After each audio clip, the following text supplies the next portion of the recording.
साथियों नमस्कार। बहुत स्वागत है हमारे इस चैनल में। दोस्तों इस वीडियो के अंदर अभी हम लोगों के लूसेंट सामान्य ज्ञान इससे रिलेटेड टॉप 40 क्वेश्चन देखने वाले हैं, जो कि आपके आने वाले exams railway, NTPC, group D, SSC और दिल्ली पुलिस के लिए काफ़ी इम्पोर्टेंट है। तो आप इस वीडियो को बहुत ध्यान से लास्ट तक देखिए। चैनल पर नया तो चैनल को सब्सक्राइब कर जो पास वाले घंटी का निशान है उसे भी ऑन कर दें, ठीक है। तो चलिए शुरू करते हैं। देखिए यहाँ पर हमारा पहला क्वेश्चन है, सीसा पेंसिल के निर्माण में निम्नलिखित में से किस सामग्री का प्रयोग किया जाता है। तो देखिए इसे करेक्ट आंसर ऑप्शन सी हो जाएगा। सीसा पेंसिल के निर्माण में ये ग्रेफाइट का प्रयोग किया जाता है, ठीक है। इसके अलावा ग्रेफाइट जो होता है ये कार्बन का अपरूप होता है, ठीक है। क्वेश्चन नंबर 2 है, परमाणु ऊर्जा के उत्पादन में प्रयोग किया जाने वाला आइसोटोप निम्नलिखित में से कौन सा है। तो देखिए परमाणु ऊर्जा के उत्पादन में प्रयोग किया जाने वाला जो आइसोटोप है तो ये है यूरेनियम 235, ठीक है। ये करेक्ट हो जाएगा। क्वेश्चन नंबर 3 है, पृथ्वी कितनी पुरानी है इसका निर्धारण किस प्रकार किया जा सकता है। तो देखिए इसका निर्धारण जो है ये रेडियोमेट्रिक काल निर्धारण के द्वारा किया जा सकता है, ठीक है। बी करेक्ट हो जाएगा। क्वेश्चन नंबर 4 है, अशोक ने किस बौद्ध साधु से प्रभावित होकर बौद्ध धर्म अपनाया था। तो देखिए इसे करेक्ट आंसर ऑप्शन बी हो जाएगा। अशोक ने ये उपगुप्त बौद्ध साधु से प्रभावित होकर बौद्ध धर्म को अपनाया था, ठीक है। क्वेश्चन नंबर 5 है, स्टील में कार्बन का प्रतिशत मात्रा निम्नलिखित में से कितना होता है। तो देखिए स्टील में जो कार्बन की प्रतिशत मात्रा होती है तो ये होती है 0.1 से 1.5% जो है होती है, ठीक है। ये करेक्ट हो जाएगा। क्वेश्चन नंबर 6 है, जर्मन सिल्वर में निम्नलिखित में से कौन सा नहीं होता है। तो देखिए इसे करेक्ट आंसर ऑप्शन सी हो जाएगा। जर्मन सिल्वर में ये चांदी यानी सिल्वर जो है नहीं होता है, ठीक है। इसके अलावा जर्मन सिल्वर जो होता है तांबा, निकेल और जस्ता का मिश्र धातु होता है, यानी ये तीनों होता है उसमें, ठीक है। क्वेश्चन नंबर 7 है, ब्रिटिश साम्राज्यवाद के दौरान भारत के आर्थिक अफवाह का सिद्धांत किसने प्रस्तुत किया था। तो देखिए इसे करेक्ट आंसर ऑप्शन बी हो जाएगा। दादा भाई नौरोजी ने ये ब्रिटिश साम्राज्यवाद के दौरान भारत के आर्थिक अफवाह का सिद्धांत जो है प्रस्तुत किया था। और कब प्रस्तुत किया था तो ये 1867 में जो है प्रस्तुत किया था, ठीक है। क्वेश्चन नंबर 8 है, प्रथम भारतीय कमांडर इन चीफ निम्नलिखित में से कौन थे। तो देखिए प्रथम भारतीय कमांडर इन चीफ जो थे ये थे जनरल KM करियप्पा थे, ठीक है। इसके अलावा प्रथम फील्ड मार्शल कौन थे। तो देखिए प्रथम जो फील्ड मार्शल थे तो ये थे मानेक शाह, ठीक है। मानेक शाह जो थे ये प्रथम फील्ड मार्शल थे, ठीक है। क्वेश्चन नंबर 9 है, कंप्यूटर वायरस एक प्रकार का होता है। तो देखिए कंप्यूटर वायरस जो होता है तो ये एक विशेष प्रकार का कंप्यूटर प्रोग्राम होता है। क्या होता है, कंप्यूटर वायरस जो होता है तो ये एक विशेष प्रकार का कंप्यूटर प्रोग्राम होता है, ठीक है। क्वेश्चन नंबर 10 है, भारत की तटरेखा की लंबाई निम्नलिखित में से कितने किलोमीटर है।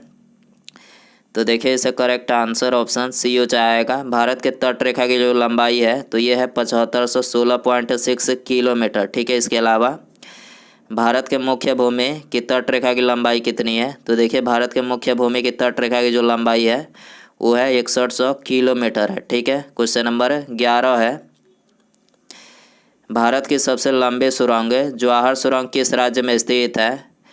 तो देखिए भारत के सबसे लंबे सुरंग जवाहर सुरंग जो है ये जम्मू और कश्मीर राज्य में स्थित है, ठीक है। इसके अलावा जवाहर सुरंग को जो है ये बनिहाल सुरंग के नाम से भी जाना जाता है, ठीक है। क्वेश्चन नंबर 12 है, क्षेत्रफल की दृष्टि से निम्नलिखित में से सबसे छोटा संसदीय निर्वाचन क्षेत्र निम्नलिखित में से कौन सा है। तो देखिए इसे करेक्ट आंसर ऑप्शन ए हो जाएगा। चांदनी चौक दिल्ली जो है ये क्षेत्रफल की दृष्टि से सबसे छोटा संसदीय निर्वाचन क्षेत्र है, ठीक है। इसका क्षेत्रफल कितना है। तो देखिए इसका जो क्षेत्रफल है वो है 10 किलोमीटर स्क्वायर, ठीक है। क्वेश्चन नंबर 13 है, पुस्तक टू लाइव्स के लेखक निम्नलिखित में से कौन है। तो देखिए पुस्तक टू लाइव जो है ये विक्रम सेठ के द्वारा लिखा गया है, ठीक है। ये करेक्ट हो जाएगा। क्वेश्चन नंबर 14 है, रक्त में प्रतिस्कंदक पदार्थ निम्नलिखित में से कौन सा है? तो देखिए रक्त में प्रतिस्कंदक जो पदार्थ है वो है हीपैरिन। ठीक है, बी करेक्ट हो जाएगा। क्वेश्चन नंबर 15 है, ऑटोमोबाइल वाहनों द्वारा निष्कासित मुख्य नुकसानदेह गैस जिससे वायु प्रदूषण होता है निम्नलिखित में से कौन सी होती है? तो देखिए ये होती है कार्बन मोनोऑक्साइड, जिससे जो कि वाहन से निकलता है और ये वायु को प्रदूषित करता है। ठीक है, क्वेश्चन नंबर 16 है, विश्व बैंक का एक अन्य नाम है। तो देखिए इसे करेक्ट आंसर ऑप्शन ए हो जाएगा, अंतर्राष्ट्रीय पुनर्निर्माण तथा विकास बैंक जो है ये विश्व बैंक का एक अन्य नाम है। ठीक है, इसके अलावा विश्व बैंक की स्थापना कब हुई थी? तो देखिए विश्व बैंक की जो स्थापना हुई थी तो ये 1944 को हुई थी। ठीक है, क्वेश्चन नंबर 17 है, प्रोफेसर अमर्त्य सेन को नोबेल पुरस्कार किस क्षेत्र में उनके योगदान के लिए दिया गया था? तो देखिए प्रोफेसर अमर्त्य सेन को जो नोबेल पुरस्कार दिया गया था तो ये कल्याणकारी अर्थशास्त्र में उनके योगदान के लिए दिया गया था। ठीक है, बी करेक्ट हो जाएगा। क्वेश्चन नंबर 18 है, भारत के राष्ट्रपति के पास आपात अधिकार निम्नलिखित में से कितने प्रकार के हैं? तो देखिए भारत के राष्ट्रपति के पास ये 3 प्रकार के आपात अधिकार है। ठीक है, पहला राष्ट्रीय आपात, दूसरा वित्तीय आपात और तीसरा जो है ये राज्य संवैधानिक आपात। ठीक है, यानी ये 3 प्रकार के आपात जो है ये भारत के राष्ट्रपति के पास निहित है। ठीक है, क्वेश्चन नंबर 19 है, भारत रत्न निम्नलिखित में से किसके द्वारा दिया जाता है? तो देखिए जो भारत रत्न दिया जाता है तो ये राष्ट्रपति के द्वारा दिया जाता है। ठीक है, बी करेक्ट हो जाएगा। क्वेश्चन नंबर 20 है, संपत्ति के अधिकार को मौलिक अधिकारों की सूची से किसके शासनकाल के दौरान हटाया गया था? तो देखिए इसे करेक्ट आंसर ऑप्शन बी हो जाएगा, संपत्ति के अधिकार को मौलिक अधिकारों की सूची से ये मोरारजी देसाई के कार्यकाल के दौरान हटाया गया था। ठीक है, बी करेक्ट हो जाएगा। क्वेश्चन नंबर 21 है, भारत के उच्चतम न्यायालय को प्राप्त है। तो देखिए भारत के उच्चतम न्यायालय को ये मूल, अपीलीय और परामर्शदायी अधिकार क्षेत्र जो है प्राप्त है। ठीक है, डी करेक्ट हो जाएगा। क्वेश्चन नंबर 22 है, निम्नलिखित में से कौन सा देश सार्क का सदस्य नहीं है? तो देखिए इसे करेक्ट आंसर ऑप्शन डी हो जाएगा, म्यांमार जो है ये सार्क का सदस्य नहीं है। इसके अलावा सार्क में कुल 8 सदस्य देश है, पहला अफगानिस्तान, दूसरा बांग्लादेश, तीसरा भूटान, चौथा भारत, पांचवा नेपाल, छठा मालदीव, सातवां पाकिस्तान और आठवां जो है श्रीलंका। यानी कुल 8 सदस्य देश जो है ये सार्क के सदस्य हैं। ठीक है, क्वेश्चन नंबर 23 है, राज्य के नीति निर्देशक तत्वों का सिद्धांत भारतीय संविधान के कौन से भाग से संबंधित है? तो देखिए राज्य के नीति निर्देशक तत्वों का जो सिद्धांत है तो ये भारतीय संविधान के भाग 4 से संबंधित है। ठीक है, क्वेश्चन नंबर 24 है, एक वर्ष में अधिकतम कितने व्यक्तियों को भारत रत्न दिया जा सकता है? तो देखिए इसका करेक्ट आंसर ऑप्शन बी हो जाएगा, एक वर्ष में कम से कम 3 व्यक्तियों को जो है ये भारत रत्न दिया जा सकता है। ठीक है, क्वेश्चन नंबर 25 है, टाइफाइड बुखार निम्नलिखित में से किसके द्वारा होता है? तो देखिए जो टाइफाइड बुखार होता है तो ये जीवाणु के द्वारा होता है। ठीक है, क्वेश्चन नंबर 26 है, दिल्ली सल्तनत में तुगलक राजवंश का अंतिम शासक निम्नलिखित में से कौन था? तो देखिए दिल्ली सल्तनत में तुगलक राजवंश का जो अंतिम शासक था तो ये नासिरुद्दीन मोहम्मद था। ठीक है, सी करेक्ट हो जाएगा। क्वेश्चन नंबर 27 है, भारतीय संविधान में न्यायपालिका की न्यायिक पुनर्विलोकन की शक्ति कहाँ के संविधान से ली गई है? तो देखिए भारतीय संविधान में न्यायपालिका के न्यायिक पुनर्विलोकन की जो शक्ति लिया गया है तो ये अमेरिका के संविधान से लिया गया है। ठीक है, क्वेश्चन नंबर 28 है, उच्चतम न्यायालय के द्वारा कितने प्रकार के रिट जारी किए जा सकते हैं?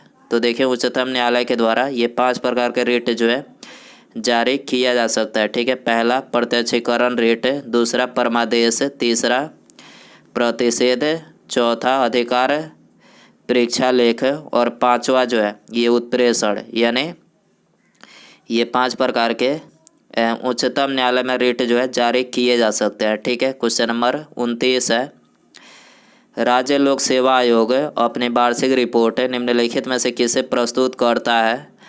तो देखिए इससे करेक्ट आंसर ऑप्शन बी हो जाएगा। राज्य लोक सेवा आयोग अपनी वार्षिक रिपोर्ट जो है ये राज्य के राज्यपाल को प्रस्तुत करता है, ठीक है। बी करेक्ट हो जाएगा। क्वेश्चन नंबर 30 है, भारतीय संविधान का अनुच्छेद 22 निम्नलिखित में से किससे संबंधित है?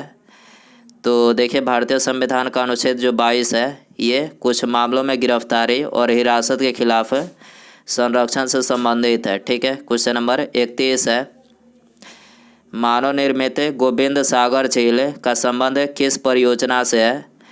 तो देखिए इसका करेक्ट आंसर ऑप्शन बी हो जाएगा। मानव निर्मित गोविंद सागर झील का जो संबंध है तो ये भाखड़ा नांगल परियोजना से है, ठीक है।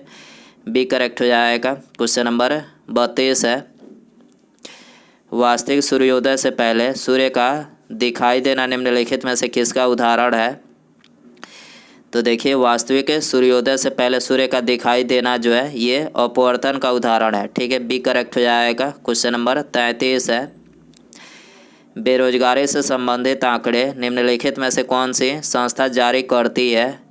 तो देखिए बेरोजगारी से संबंधित आंकड़े जो है ये राष्ट्रीय प्रतिदर्श सर्वेक्षण कार्यालय जो है ये आंकड़े जारी करती है, ठीक है। क्वेश्चन नंबर 34 है, गाय के दूध का पीला रंग किसकी उपस्थिति के कारण होता है? तो देखिए गाय के दूध का जो पीला रंग होता है तो ये कैरोटीन के उपस्थिति के कारण होता है, ठीक है। इसके अलावा गाय जो है ये किस देश का राष्ट्रीय पशु है? तो देखिए गाय जो है ये नेपाल का राष्ट्रीय पशु है, ठीक है। क्वेश्चन नंबर 35 है, सुरक्षित भंडारण हेतु खदानों में नमी की मात्रा कितनी होनी चाहिए? तो देखिए सुरक्षित भंडारण हेतु खदानों में जो नमी की मात्रा होनी चाहिए तो ये 14% जो है होनी चाहिए, ठीक है।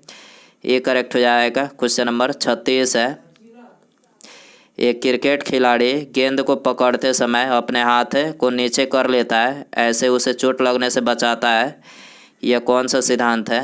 तो देखिए इसे करेक्ट आंसर ऑप्शन बी हो जाएगा। ये है संवेग का संरक्षण का सिद्धांत, ठीक है। बी करेक्ट हो जाएगा। क्वेश्चन नंबर 37 है, भारत में महात्मा गांधी राष्ट्रीय ग्रामीण रोजगार गारंटी योजना यानी मनरेगा के तहत श्रमिकों को सबसे अधिक रोजगार मुहैया कराने वाला राज्य कौन बना है?